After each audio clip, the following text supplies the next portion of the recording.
Sot nuk është e hënë. Sot nuk është e hënë. Me Koloretën dhe Blerinën, mirë se ju gjejmë të dashur miq. Në një ditë të shiu, ku unë sot po mendoja sa bukur sigur jeta të më kishte çuar të isha një vajzë shiu. Jo vajza shiu. Jo. Unë jam ajo vajza e plakur Aleksandër Gjokës, po thosha vajzë shiu nga këto, m'fal, vajzë moti. Pra, tani u shpjegove. Sepse mot unë i them gjithmonë shiut. Pra moti në kokën time, moti është vetëm kur është i keq. Nuk do të kisha dashur kur të shija pa mjekër edhe në atë rast. Nuk të vjen mirë ama vajzë moti me shkop në dorë. Domethënë me atë shufrën, me atë shtizën, me atë shënjuesin e motit. Kemi kundër motin, kemi atë Uranin, Saturnin, Mërkurin, domethënë nuk e di më çfarë ka ngelur pa u kthyer mbrapsht. Mërkuri vazhdon të jetë mbrapsht, po edhe për pak kohë. Domethënë për ata që janë të interesuar. Blerina. Nga java e shkuar nuk është se ka ndryshuar shumë, disa ngjarje janë thjesht zhvilluar më tej dhe ne do t'i cekim bashk. Por kryesorja, trauma e madhe që po shkakton në gjithë botën filmi, seriali Adoleshencë. Dhe ti ke një javë që e zvarrit dhe nuk do të na e thuash opinionin tënd. E para gjë që dua të them është kjo. Po. A nuk e pati parashikuar Bleona që rreti këtu e 30 vjet përpara këtë serial? Nuk jam në dijen. Se nuk e me këngën e saj. Fantastike. Pse nuk foli askush për Bleonën, po e lanë të torturojnë për Hollywoodra, duke bërë punë çizinte dora, duke fshirë ku në studiot televizive. Jo, e kisha fjalën punë të rëndomta, duke luajtur në përca filma të vegjël, kështu si figurantë e tjera. Kur me atë hit mund të ishte bërë Adoleshenca, kjo gjë që është bërë seriali Adoleshencë sot. Nuk e kuptoj çfarë ke kundra. Unë nuk kam asgjë kundra, dashur Blerina. Unë kam një problem të madh dhe të thellë me mënyrën se si ne reflektojmë.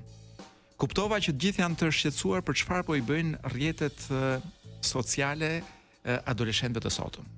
Dhe askush nuk bëri pyetjen shumë të rëndësishme, kardinale do thoshte dikush. Po unë ç'përgjegjësi kam në këtë panoramë? Po. Sepse ndodh kjo gjëja Blerin që kur fëmia shkon në moshën e adoleshencës, gjë që bën prindi është i heq TikTokun. Jo. Prindi kujton që fëmia u rrit. Dhe thot tani do kref flokët. Tani do merrem pak me veten. Do të depilohem se kam 13 vjet pa u depiluar, kam ku diun 13 vjet që stakoj shokut, kam ku diun 13 vjet që s'bëj gjë për veten time, un pas ka dalë thinjat. Dhe fëmiu na e rrit lagja. Dhe mendojmë që 13 vjeçari është rritur, sepse 13 vjeçari nuk parankohet më. Pra nuk qanë, nuk na vjen nga mbrapa. Cilin serial ke parë? Kam parë të njëjtin që kam parë gjithë, pa kam parë me sy. E kam parë me një sy mbyllur. E kam parë me sy kritik, me këtë djathtin. E kuptova. Pra e mbylla syrin e Majt, që është syri që më fut gjithë emocionalitetet e egzageruara. Është syri i pushtetit i Majtit. Dhe unë mendoj që problemi në të vërtetë është brenda nesh. Ne çfarë bëjmë për adoleshentët?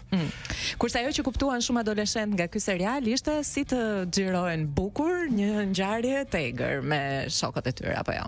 Pra gjërat e përditshme, bullizmi, dhuna, si ta xhirojnë më bukur dhe mundësisht me one shot që është në fakt funksioni i çdo celulari. Po, edhe dëshmia më e madhe e veprës së një regjisori.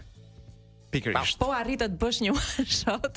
Po si nuk e bëge një one shot ti si adoleshent, që kur ngrihesh në mëngjes, kur shkon në banjo, kur ha mëngjesin nëse ha derisa shkon në klas, mund ta bësh pas një lloj problemi. Blerina, a mund ta ritheksoja gjën që po thoja dhe nuk arrita, ndoshta ta thoja siç duhet dhe bukur? Po. Si e kërkon radioja? Po. Problemi i adoleshentëve është prindi i adoleshentit. Dhe unë mendoj që prindi është kaq i stakuar nga realiteti këtyre, është kaq i stakuar nga bota tyre virtuale etj. Ata janë kaq të mbyllur vetvete, prindi mendon që janë rregull na cepin që po rrin, por nuk e kupton që aty brenda po vlojnë gjithë ato gjëra të cilat ishin xhiruar aq bukur te ky seriali. Tani besoj që ishte shumë e qartë. Po iki tani.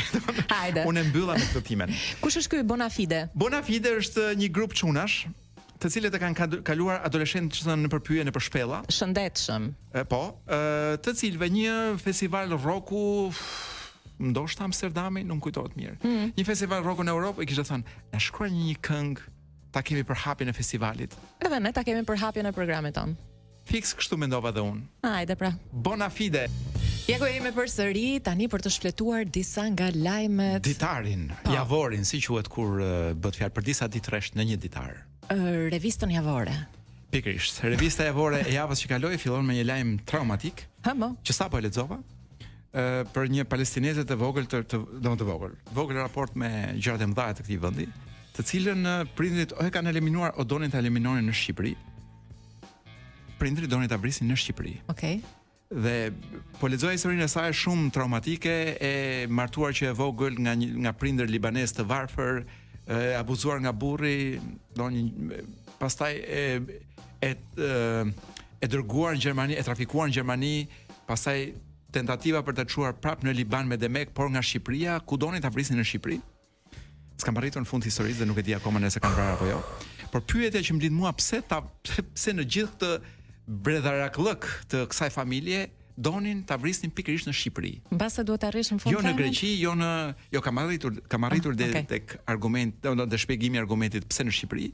Dhe me sa duket, sepse prindrit gjatë kohëve që merreshin me sidomos që merren me punë të pista në Gjermani, mund të ketë krijuar thotë këtu njohje me shtetas nga Shqipëria apo Kosova, të cilët mund të kenë sugjeruar vendin tonë si vendin perfekt për të kryer një krim dhe për t'i shpëtuar. E qartë. Jo, vërtet është kaq e qartë? Jo, unë jam shumë e qartë. Thjesht jam pak sa e tronditur dhe nuk prisja këtë lloj lajmi. Pra është dikush në Kin që do të vrasë vjerrën. Po. Takon një shqiptar, se ka shqiptar dhe në Kin, e thotë, pse do që të kapin këtu domethënë? Pse do ta bësh të krim këtu? Di unë një vend që po, të tregoj një vend Sheshi Skënderbej, për shembull, në Shqipëri, ashtu dhe. Bashkë mund mes të sheshit. Traumatike gjithë kjo ngjarje e kësaj vajzës, por le ta zbusim me lajme të tjera më pak traumatike. Po pra, Kolo, nuk e di sa mund ta kesh dëgjuar, po dua të njoftoj që javën që sapo lam pas është prezantuar nga vet ai, më i gjati prej nesh, pasaporta shqiptare. Dhe më i varfër prej nesh, mund ta shtojë evropian. Si? Dhe më i varfër prej nesh. Po, patjetër. Kur them më i gjati, më thënë është në proporcion të drejtë. Varfëria me Sigurisht, sa më i gjatë shkon aq më i varfër. Fix.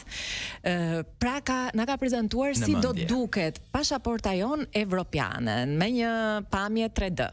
Ndërkohë që europianët vetë dolën dhe thanë publikisht që këto zgjedhje nuk kanë lidhje me futjen në BE.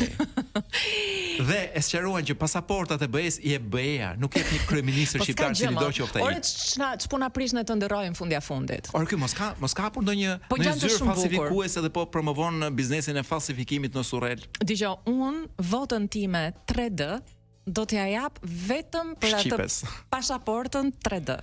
Do me thënë e kam vendosur, ishte aq e bukur, aq estetike, sa nuk di ç'them. Ç'të do them deri? Do imagjinoj që nuk do mbash atë radhën banale nëpër aeroporte, do kalosh ande nga kalojnë gjithë, më është fantastike. Jo, po kjo tha që ju do kaloni si ministra. Tani me këtë pasaportën që ne do marrim mas 15 vjetësh më shpejta. Me këtë pasaportën që do marrim mas 15 vjetësh, neve do shkojmë në Gjermani si zotrinj. Jemi shumë lart. Jemi shumë lart. Ti do thuash, a mos vallë do donim ujë, ndoshta për shkak kam nevojë për ujë në shtëpi. Mua ajo pamja e asaj pasaportës më plotsoi, më përmbushi, nuk ndjeja më asnjë lloj shqetësimi, aq. Domethënë sa shumë zbrastim mendore duhet kemi në brenda kafkës ton që realisht të mendojmë që edhe në stomak, çik edhe në stomak, çik edhe në trup. Edhe në vende të tjera delikate të trupit. Kemi ca mangësira dhe ky tendon na i mbushi me pasaporta, me 3D-ra të kësaj natyre. Bravo qoftë. Le themi notën 10 për kurajo në mashtrim. 10. Një lajm tjetër më duk shumë i bukur. Riadhësohet 19 vjeçar shqiptar i cili ndodhi në rrezik në Sierra Leone, u futa me vrap sepse thash imagjinoa veten 19 vjeçar. Po. Dhe thash, ç'më dua unë në Sierra Leone. Po. U futa për të parë lajmin, çdonte ky njeriu, ky djali në Sierra Leone. Jo, nuk di asgjë. Nuk di mas kush është. Nuk di asgjë. Po mirë, një lajm interesant. Jo, Ministria e Jashtme ka publikuar një lajm ku thot, ku flet për Ministrinë e Jashtme. Ndim. Jemi Ministria e Jashtme, ndim. Kemi nevojë për pak PR. Jemi këtu, hey. Dhe Ministria e Jashtme boton një lajm të gjerë të gjatë ku thot kemi shpëtuar një 19 vjeçar në Sierra Leone. Po nuk dim kush është. Nuk di, jo, ata nuk e thon kush është, nuk dihet pse ka shkuar atje, çfarë bën atje, nga çfarë rreziku rrezikoi atje. I ku jashtë? Larg qofta thonë këtë. Pra flitet për një qenie që ndoshta nuk ekziston. Po mirë, e rëndësishme është që ka shpëtuar. I rrezikuar nga një rrezik por kur thua ti. Po, se mund edhe të thoshin, "Hey, jemi Ministria e Jashtme. Ka humbur një shqiptar, po nuk e gjejmë dot." Sepse më thanë që kishin parë Pikachu-n në protestat kundër Erdoganit. Dhe nuk e besova, po pash videon. E pash Pikachu-n që si zinin këmbë dhe duke vrapuar nga policia e Erdoganit. Dhe kuptova, e pash të faktuar që Pikachu-ja ndodhej atje me kostum. Tani, a mund me japi një video të Sierra Leones ku është dikush që vrapon nga Afrika dhe nga ankthi dhe më thonë që ky është ai 19 vjeçari? Kam frikë se jo. Lajmi mirë. Po gjitha lajmet tona të mira janë. Po ky është shumë i mirë. Edhe lajmi i parë fare që Shqipëria mund të ishte vendi ideal për të zhdukur një krim. Ishte i mirë ishte. Lajmi i mirë për Shqipërinë. Për kryeministrin. Lajmi i mirë, 70 familje në Memaliaj kanë mbetur pa energji elektrike dhe banorët ankohen që prej vitesh ose tashmë nuk kryen, imagjino ata e mbajnë mend akoma si oshe.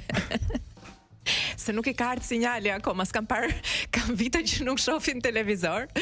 Dhe thonë që oshe nuk kryen investime. Tani, po pse më investime do kjo që ju i thoni oshe do i bëj? Po shkon mbill ca marijuanë se të vinë me prap të luten, po mbollë çik marijuanë, të luten të sjellin gjithë projektorët e mundshëm që të arrisnin aty. E dieti që kishte familjen me Maliaj akoma? Unë gjithmonë kam menduar, ndjes për ignorancën, që Memaliaj ishte një shpikje. A ka lajm më të mirë se sa të zbulosh që ka 70 familje në Memaliaj? Unë mendoja që Gon Llaka e thoshte thjesht për të dukur interesant dhe ke shpikur një vend. Ku thoshte jam nga ky vendi dhe unë s'kisha besim që ekzistonte, por ja. Kam dhe një tjetër lajm të mirë që shkon shumë me këtë, dhe do ta them direkt. Monika Kryemadhi. Që këtu ky është lajmi. Kaq mjafton. Monika Kryemadhi. Pik. Po, kam dhe një lajm tjetër. Monika Kryemadhi i jepet kinematografisë. Ja ka dhënë gjitha? Do t'i japi vetveten kinematografisë. Mos më thuaj. Dhe ky më ngjan një lajm i jashtëzakonshëm për këto 70 familje në Memaliaj. Që s'kan drita. Që s'kan drita se do ta shohin kurrë këtë film. As drita as kinema, se imagjino të kishin kinema, domethënë çfarë të merri do ishte. Drina, a mund më shuash një kuriozitet pervers prej shikuesi pervers? Po. Ka skenan unë do ky film apo jo? Të trembemi deri në fund apo? Ka, po janë mashkullore. Po sikur të bëj për shembull një çift që është dhe burri dhe gruaja, zonja artiste. Nuk e di, duhet presim me kërshëri. Çifti irlandez ka gjetur 40.000 euro në afërsi të një supermarketi në Durrës dhe i pas ka dorëzuar në polici. Lajmi këtu, lajmi. Nën tekst është ky. Që ka polici. Ja. A ka vend tjetër në planet që të ofron eksperienca të tilla për turistët? Pra, ti vjen si turist dhe të hedhin dok, ti hedhin me stil 20.000 euro për të bërë lajm. Pra ku në çdo të botës mund fix, kedos. E hodhe shumë larg kedos. Po se mos je turist. E hodhe në shkup këtë tufën e para, këtë kuletën që ishte që fishkolleu. Ai ta ka parë syrin Kolo dhe nuk do të hidhte kurrë ty në përpara këmbëve. Importohet një sasi mish pule nga Brazili me salmonellë. Është kjo që e hëngrëm një herë këtë po. Thasë në parti tjetër se unë në fakt, duke qenë se nuk e ha mishin si vegetarian që jam, ha vetëm salmonellën. Dgjoj, jo. Edhe kisha kohë që prisat doja salmonellë të pastër. Por mbas jedhin të përzier me mish, nuk e ha dot. Mund të ta përziejmë edhe me brokoli, me që je vegetarian. Si të duket, po. Po deshe, na thuaj dhe cila është ëmbëlsira jote e preferuar dhe të shohim me çfarë mund ta përzieni edhe me sheqer. Me çfarë helmi ta ngatrojmë. Ta nakatosim. A kemi lajme të tjera të lidhura me këtë salmonellës? Jo, mund vazhdosh. Mund vazhdoj. Kam një lajm që është një lajm i turpshëm, po jam i detyruar ta them. Parizienët. Që kur njëri i varfër dhe i gjatë e la Parisin për të shkatruar një shtet tjetër.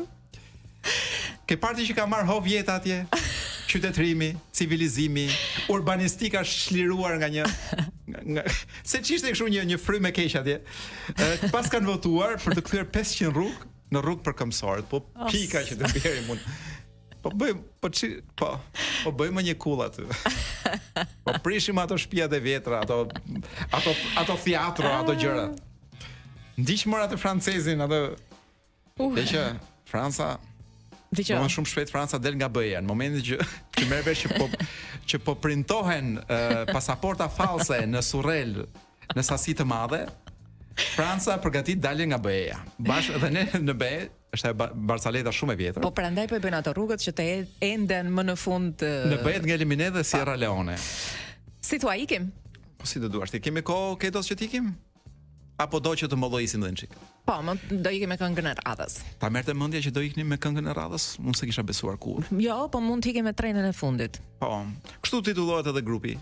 Që flasin për një përçarje mes të sa po përmendurës më lart të zonjës Monika Kryemadhi dhe ish presidentit. Dhe të papërmendurit akoma. Dhe ndoshta asnjëherë ish presidentit Meta. Është shumë e vërtetë. Po. Është shumë e vërtetë dhe mbi të gjitha më vjen shumë keq që në siglat tona ku çfarë s'kemi parashikuar që do ndodhen këtë botë, nuk ishim parashikuar vetëm elementin Basha. E vërtet. Që ja pas ka kaluar dhe Krishti, domethënë të vdesi, të ringjallet, të vdesi, nuk e di ç'po ndodh me këtë njerëz. Rikthehet fuqishëm sot? Jo, vetëm rikthehet fuqishëm, por është rikthyer fuqishëm gjatë gjithë javës që kaloi, kryesisht përmes gojës aktores tashmë të njohur, të mirë njohur, zonjës Kryemadhi, e cila pas ka thënë publikisht që arsyeja ndarjes mes së çiftit të famshëm Kryemadhi Meta pas ka qenë Lul Basha. Ne hulumtuam thellë, kolegu ju në fakt. Pikërisht. Dhe gjetëm jo vetëm ndarjen e çiftit Meta Kryemadhi, por mësuam që Lul Basha ka ndarë dhe gjëra të tjera shumë të mëdha në historinë e njerëzimit. Si për shembull. Dhe kemi vendosur të rrëfejmë të gjitha tek një nga një.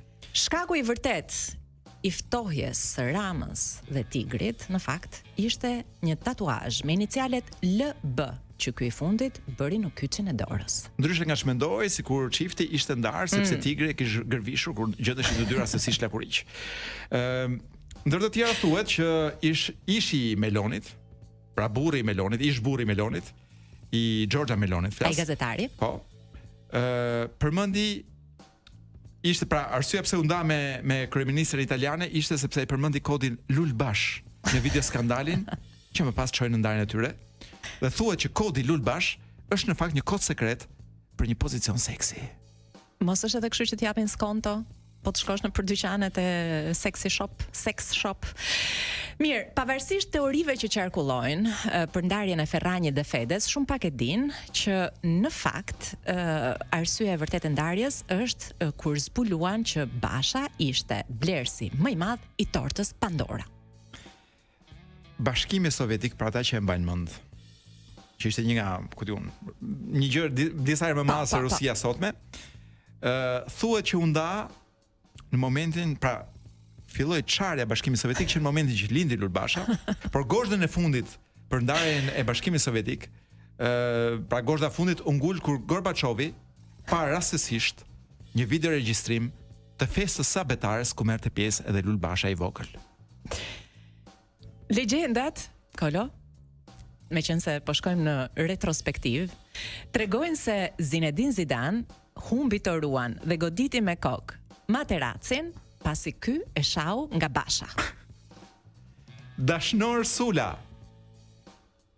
S'është këtu në sallë? Jo. Heshtje. Munges. Dashnor Sula munges. Se pyeta thoshte këtu. Dashnor Sula dyshohet e të prishur me Berishën sepse mbante si zile alarmi zërin e ngjirur të Bashës. Kur këndon hymnin. Hymnin e këndon me zë soprano po. Është ngjirur dhe në vende tjera. Mos ja qaj hallin. Mira Murati u largua nga OpenAI kur zbuloi që ChatGPT kishte një anshmëri të pandrejshme kur e pyesje për Lul Bashën. Oasis. Kush i mban mend?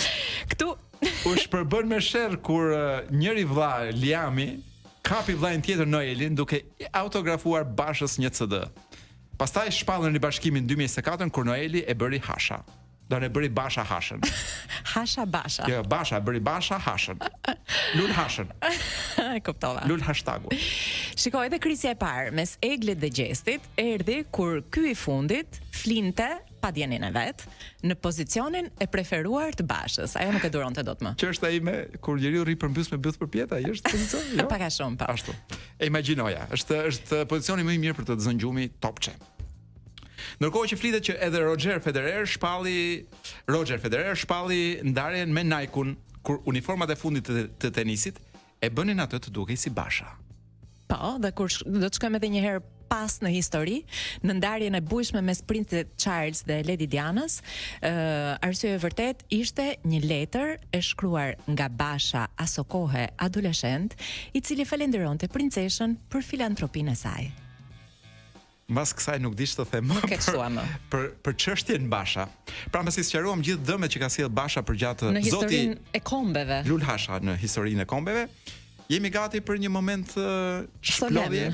Solemn është. Brina, kjo është një këngë e lodhur, në fakt ka një 70 e ca milion në klikime në YouTube, ka qenë fenomen në TikTok. E ka lodhur duke klikuar, Por thash hajt më. Ta bëjmë një tolerancë për një këngë që është deri diku e famshme. Me që është mbyllur dhe TikToku? Sepse është një këngë, është një mix, nuk e di a kemi çfarë këngë kemi dashur Chris Rian. Jo, kemi mirë. Nuk është kjo që po thoja unë, sepse DJ ka vendosur të na vërë një Chris Ria për cilin nuk kam çfarë të them. Jo, a thënë të gjyshja. Ashtu de. Jemi në atë momentin e preferuar të gjithëve. Që është leximi i një libri dhe unë për sot kam zgjedhur një libër të 2006-s, botim relativisht i vjetër. Me sa kuptova nuk gjendet më as në stok, po duash ta blesh, por unë do të këshilloja të gjithë që nuk ka një bibliotekë serioze që nuk ka të paktën një nga librat e një nga njerëzit, unë mendoj një nga njerëzit më simpatik që mban kjo tokë, që është Edmond Tupja. Imagjino është edhe kur shkruan për erotizëm e bën me një lloj elegancë dhe finese, po, e vërtet. Që të duket sikur nuk po flet për një vend vulgar dhe banal si Shqipëria, por ku diun, ka një finesë pariziene, edhe kur trajton tema shqiptare të seksit. Me ç'po kuptoj pas ke zgjedhur një libër erotik. Libri nuk është është fjalë e rëndë eroticizmi. Do të thonë, po gjëra që shohim dhe dëgjojmë sot Blerina janë përtej. Pra kjo gjë që shkruan Tupja është shumë e pafajshme në lidhje me porno median e sotme. Ashtu dhe. Tension i lartë e ka titullin ky libër me rrëfime, i botuar nga Ombra GVG në 2006-ën. Siç thash, nuk gjet, po ju mund ta gjeni në Përtezga, po që se gërmoni edhe mund ta gjeni. Dhe unë i kërkoj Ombrës në emër të gjithë popullit shqiptar që ta ribotoj këtë libër. Ndërmjet shumë rrëfimeve, unë Blerina zgjodha vetëm i nisur nga titulli këtë tregim. Hajde, se shumë suspans po na kriju. Pensionistja Magbule. Fantastike. Pasi i kishte vdekur i shoqi, por sidomos që kur i biri vetëm i kishte rënë në burg se kishte rrahur kot së koti një zotëri për punë tifozllëku politik, pensionistja Magbule në Klapa, që fqinji i saj i një kati më poshtë, të cilit ajo ja përmbytte apartamentin her pas here me ujë, sepse si plak që ishte harronte të mbyllte çezmat, e thërriste zonja Magbole, ose sekretari i organizatës Bast Kufoma të ashme ish komuniste, ose kryetaria e Frontit Demokratik të mumjeve të partishme, mbyllen Klapat. Pra pensionistja Magbole, nuk e bënte kur pazarin të tregu i vogël fshatar që ndodhej pranë pallatit të saj me tulla silikate e terrac me zift. Ndryshe s'do quhej ashtu. O jo. Ky ishte treg i shtrenjtë, madje për disa artikuj të konsumit përditshëm, paturpsisht i shtrenjtë në krahasim me tregun e shumicës tek ish uzina Dinamo, ku zarzavatet dhe frutat ishin jo vetëm me çmime më të arsyeshme, por edhe ku e ku më të mira. Prandaj 2-3 herë në javë ajo rrëmbente dy çantat e mëdha, njërin prej Zungthi e tjetrën prej Cohe, e nisej pa ngutur drejt tregut të shumicës. Rrugës helbete e përshkonte në këmbë se as që bëj fjalë të hip të autobusit, 200 lekë për shkuar, 200 për të kthyer, pra 400 lekë gjithsej në atë kohë. Të vjetra sigurisht, se ngatrohej po të fliste me elektrinj. I thoshin për shembull në mes verës 1 kile domate për sallatë ose një gjysmë për gjell ose në mes të dimrit gjysmë kile spinaq. Pastaj autobuset e unazës zgëlonin nga hajdutët, dimër e verë.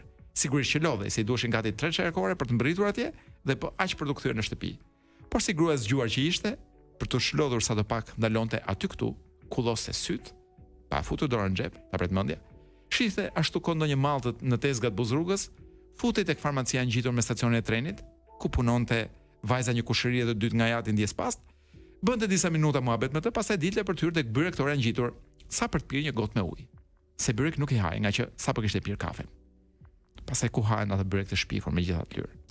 Dilte sërish dhe kështu, ndal aty e ndal këtu, vështro majtas e vështro djathtas, duke vënë dorën para në sy, pa ndehtë ajo, midis sisëve, për të siguruar se kuleta me para nuk ishte lëvizur nga vendi, arrinte më në fund, qull në djers, por krenare, te tregu i shumicës, ku bënte së pare një xhiro të madhe për të parë mallin, para se të niste të blinte çka i nevojitej.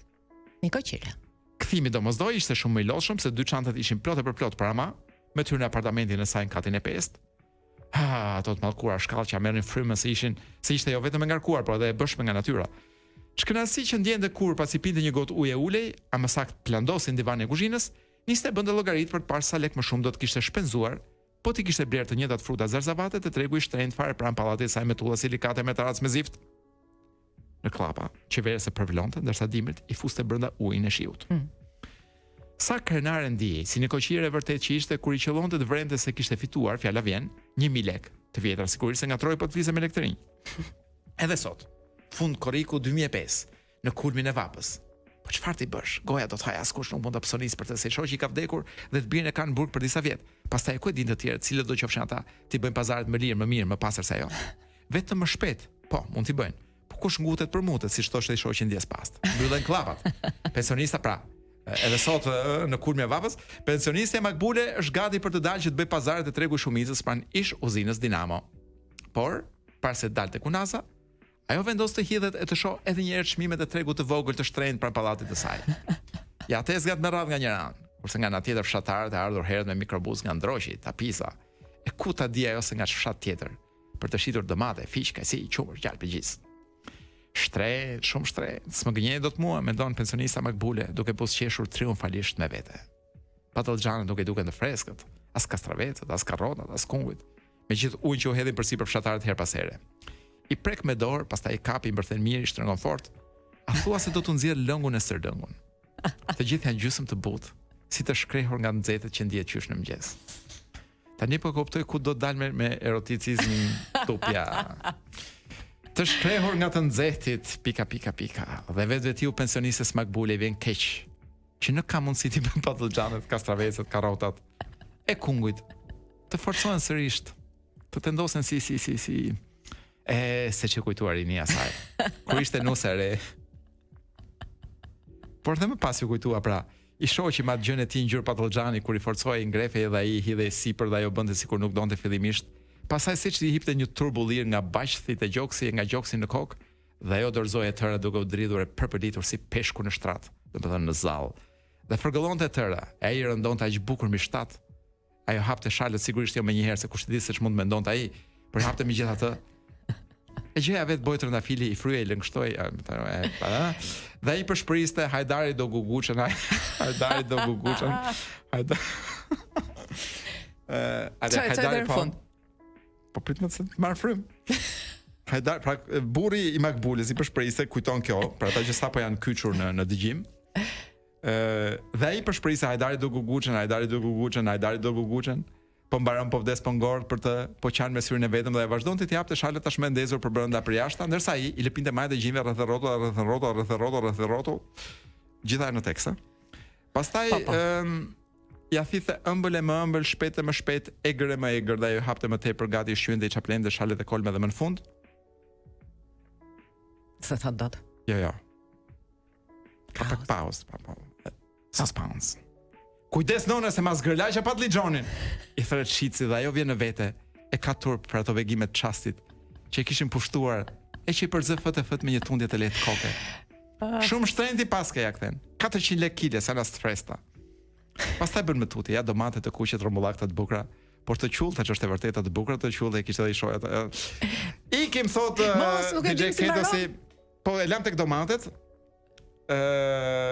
Kryevepër. S'kemi ardhur akoma tek pjesa më e bukur, por është kryevepër. Kaç minutazh kishim për librin e vitit 2006. Na e rikthe. Tensioni i lartë. Meqense nuk qen kas në botim. I të madhit Edmond Tupja. Unë ju sugjeroj ta gërmoni ose të bëni një peticion dhe të mos shkoni as në votime nëse Ombra GMG nuk e riboton këtë libër. Tensioni i lartë i Edmond Tupes. I zotit Edmond Tupja. Dhe siç u premtova, kënga me 200 milion klikime, e famshme në TikTok, e famshme në YouTube, para 2 vjetësh ka dalë, por mua më pëlqeu Blerina. Tiki nga modaliteti i librit. Më pëlqeu se është një mix brazilian kenyan.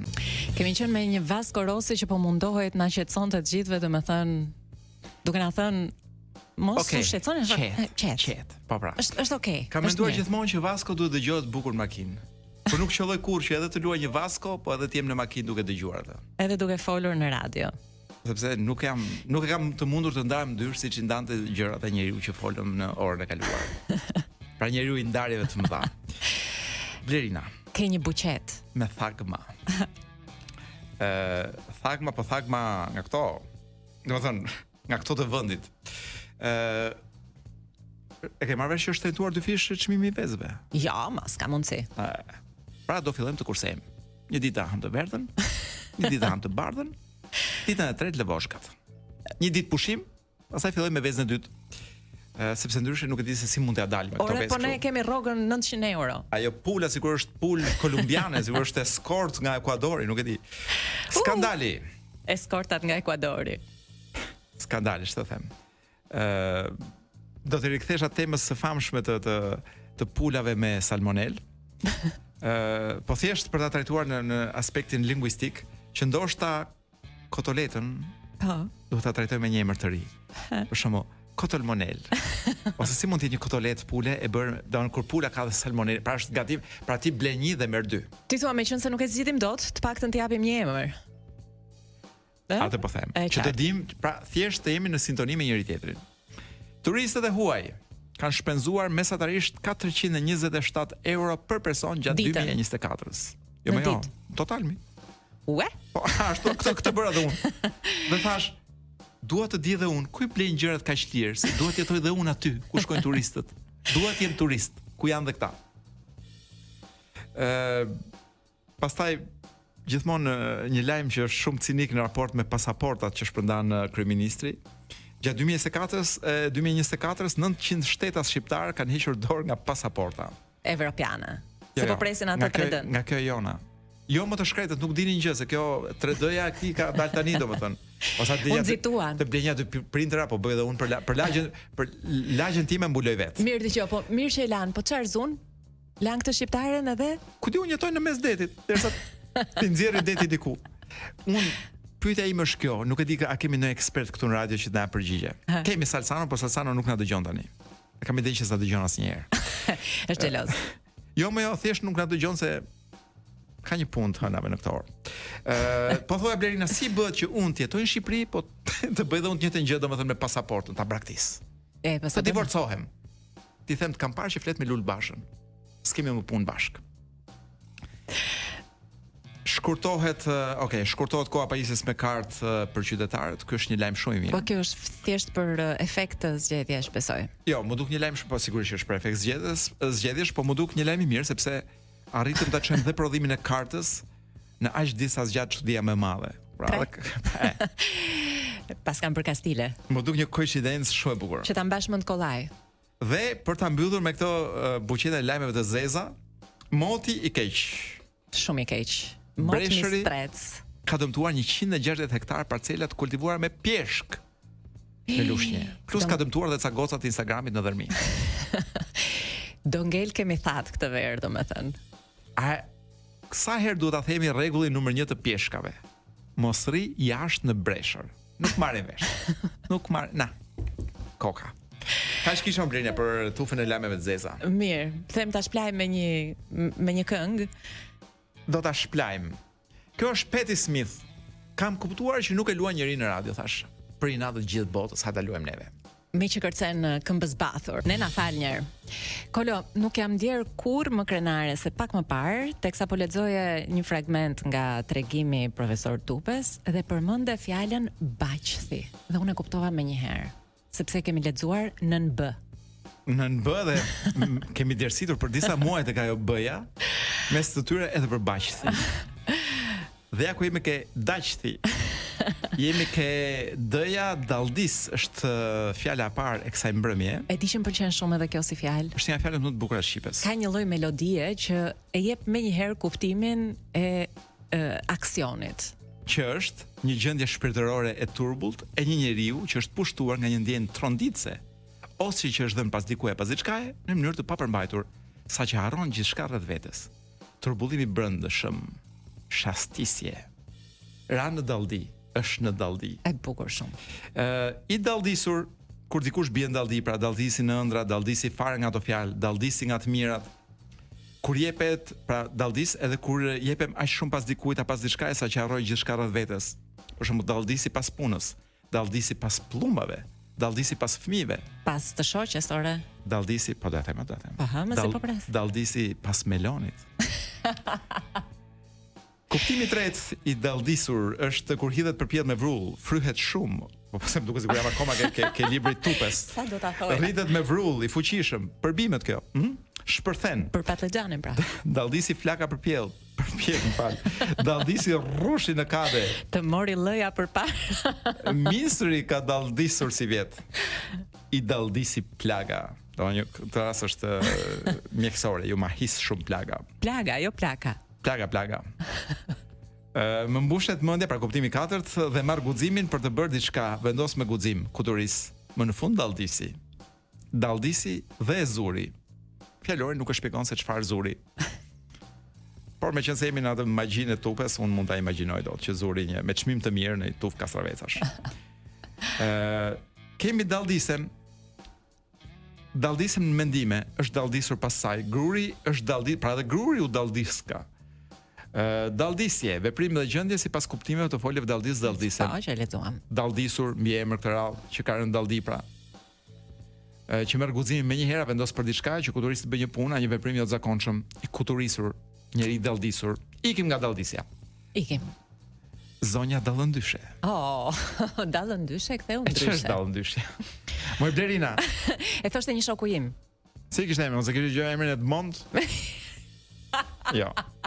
Dallëndyshja, zog, shtektar, i vogël, sa trumcaku, me krah të mprehtë, me bishë të bigzuar si gërshër e me sqep të hollë, që fluturon shpejt e me zhdërvjellësi të madhe dhe bën folen zakonisht në strehën e ndërtesave. Kemi këto përdorimet erdhën dallëndyshet janë lajmtarët e pranverës e të tjera. Erdhën dallëndyshet të shkëngë Manjola në Albani. Në kuptimin e dytë, që përdoret te Manjola në Albani, është një pjesë e avlëmendit, që është ndarë si big, që shërben për të mbajtur varur lisat e pëlhurës, quhet dallëndyshe. Manjola duhet ta ketë njohur mirë dallëndyshën e avlëmendit. Kuptimi i tretë. Kunj i vogël druri që lidh dorezën e parmendës me shtizën. Këtu ndoshta Aleksandër Gjoka mund ishte më kompetent. Për këtë kunjin e vogël të drurit që lidh ka dorezën e parmendës me shtizën. Dhe që quhet dallëndyshe po ashtu. Pastaj kemi edhe një kuptim të katërt ku për të mbajtur linjën e artistëve. Po. Nuk e di Riko? Jo, do thoja në mendjen time. Fillon me D. Madje ka dhe mbi emrin.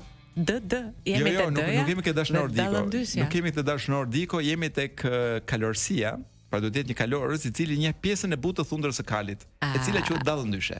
Në fakt një piktor duaj. Nuk njoh ndonjë piktor të madh që jeton akoma në Shqipëri. Kuptime të tjera, dallëndyshja e parë, shenja e parë e diçka që do të vijë me shumicë. Pra ai që çani i parë drejt diçka e të re e pak të njohur. Se ngelëm nga qielli. Kemi shprehjen qumësh dallëndyshe, të cilën do të presim ta shohim te qumështi. Kemi frazën janë si zogjet e dallëndyshes, pra janë fare të brishtet pafuqishëm dhe kanë nevojë për ndihmë, për kraje a kujdeset drejt për drejt. Është dhe fraza me një dallëndyshe zvjen Behari. Jo. Po, është një fjalë urtë, si më thënë. Është dhe tjetra me një lule zvjen pranvera, po që do të presim lulen për ta. Ka pun priftin prim duket. Kjo është KP-ja. Kam filluar të dëgjoj zëra, duhet të vizitohem. Po. Unë s'dëgjova gjë. Ty diçka në vesh sikur. Jo. Po e di që më bëhet mua sikur më flet një zë nga maskoke. Do të informoj Blerina që në Shqip kemi edhe kemi edhe një lloj peshku që quhet dallëndyshe deti. Ku të mos e ngatrojmë me dallëndysh, me zonjat me emrin dallëndyshe që bëjnë notën në det. Ashtu dhe. Sepse ky lloj peshku rron zakonisht në fund të detit. As me zonja dallëndyshe që nuk din fluturojnë. Ikëm nga dallëndyshet dhe vim tek dallgët. Dallgët, sa paska dallga mirë. Pas kemi mirë për të thënë dallgën. Dallgët është një valë e madhe në det, në liqenë e tjerë që lëviz me vrull. Përdorimet dallgë fuqishme, dallgë detit, nëpër dallgë të lumit. Kreshta e dallgëve. Ku kreshta e dallgëve, për ata që e duan më konkrete, është shkuma e dallgëve. Nëse s'keni para shkumën e dallgëve, base ka ardhur koha që të shkoni edhe në det ndonjëherë. Ku lam? Te dallgët e jetës. Forca dallgë, po e kam shembullin dallgët e jetës. Jo, prit. S'kemi arritur te figura, po. Kuptimi i dytë është figurativ, po i lë këto dallgët e bregut dhe u bëri ball dallgëve. Kuptimi i dytë është figurativ, diçka që të kujton valët e detit ose që lëviz si ato. Grumbull i madh njerëzish që vëshën me vrull dhe pa u ndalur dhe që lëvizin val. Dallgët e grurit, dallgë njerëzish. Dallgët e jetës, siç e the ti. Dallgët e demonstruesve. I njohim të gjitha. Në një krahin të Shqipërisë, dallg i thonë shiut me erë të fortë, shtrëngatës. Shishi. Jam shumë kurioz se di kush janë këta, domethënë që nuk njohin as fjalën shtrëngat, as fortunë. Por kanë vendosur të na vjedhin fjalën dallg, dhe thonë brëm ka bërë një dallgë e madhe. Ne I theu dallga pemët. Pra bie shi dhe u duket si dallg. Kush tjetë kjo krahin të cilën fjalori nuk e specifikon. Duhet jetë afër detit ndoshta. Një tjetër kuptim i dallgës është janë vështirësitë e ndryshme, përpjekjet e mëdha të njëpasnjëshme në jetën e njerëzve anë rrjedhën e ngjarjeve. Pra ngritje ulje që kërkojnë përpjekje të mëdha për të kapërcyer. Vërshim i papërmbajtur ndjenjash. Për shembull dallgët e revolucionit, të luftës, të zemrimit, të urrëties, të jetës. Merr dallg dikush. Merr kot. Ja. Kur shkojmë te marr, te folja marr do ta zbulojmë këtë. Dakor. Është me dallg.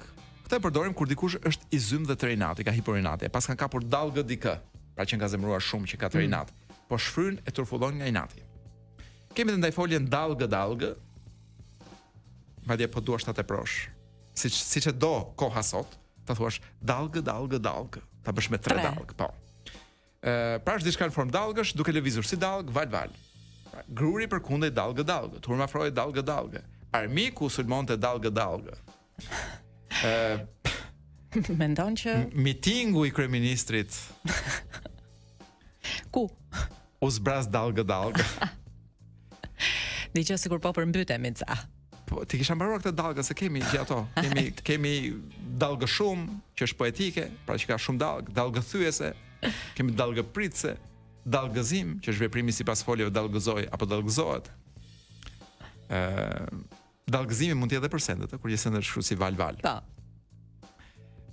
Kemi çka kemi tjetër dallgëzuar, e tham, dallgëzues, dallgore.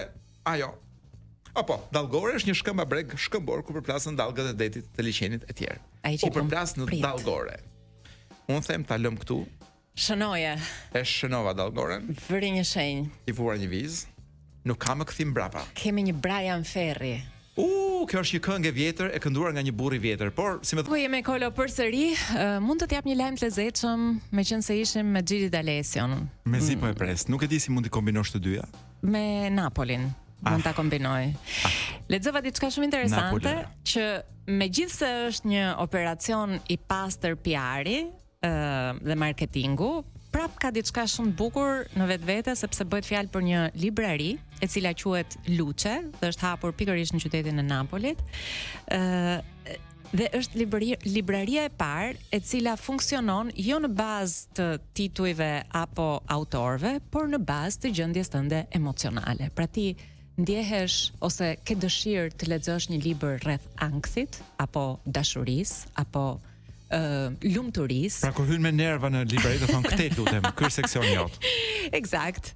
Pak a shumë kështu funksionon. Edhe më duk gjithsesi një gjendje shumë interesante. Ku të çojnë? Po ka, do ketë departamentin e vet edhe ajo pjesë. Sa bukur. Është tamam libreria që na mungon në Tiranë. Ku në pamundësi, domethënë meqense kemi arritur në nivele rekord të analfabetizmit. Dhe më duket se njëna ka ngelur. Janë edhe ca të vogla, shumë vogla nëpër lagje, po kështu. Një dhe atë na mbajnë të huajt më shumë. Sepse ne preferojmë ti lexojmë librat në TikTok tashmë. Thashë në latinisht. Në gjuhën origjinale, e cila nuk shkruhet më dhe kështu që kështu, më fal, se thash gabim. Prandaj ne shqiptarët nuk kemi çfarë të lexojmë sepse nuk po shkruhen më vepra të mira në latinisht. Sigurisht ne mbanim gjallë atë gjuhë. Ta ne vdiqëm që me ilirët, e sakatuam dhe e mbanim dhe gjallë domethënë me këto librat e vjetër. Blerina. Po.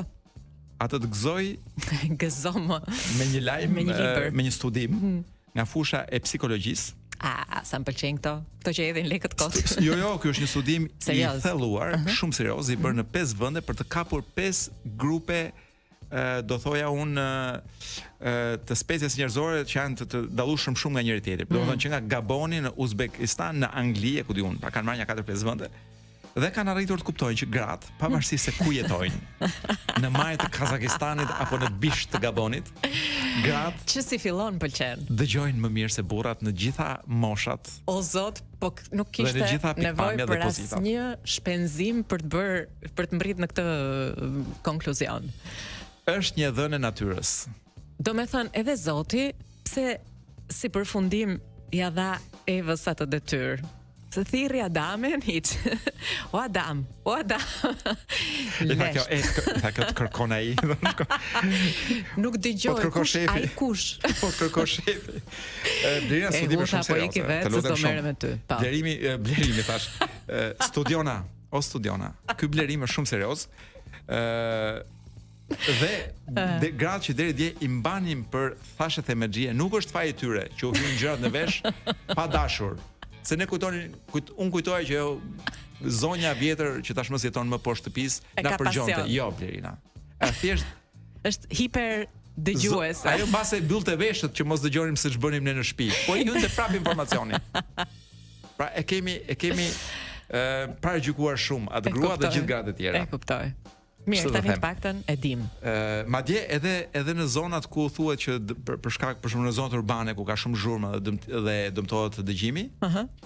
Prap edhe ashtu me atë dëgjimin e dëmtuar. Gratë janë shumë lart. Si për ore. Shiko, atëherë prandaj flasin çu.